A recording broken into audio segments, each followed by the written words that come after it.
Hey guys, welcome back to my channel. So today's video I'm gonna be adding, this is a floor vase that I have. It's really huge and it has a small crack on the side and I wanted to cover it up, so I decided to use these glass gems to cover it up, and I will be spraying that all over.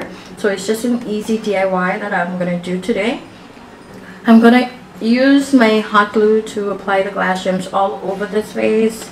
And yeah, so right now I have 3 packs of the gems. I think I might need a couple more, so I have a bunch of gems lying around, so I will be adding that as well. So yeah, so if you like this video, give me a thumbs up.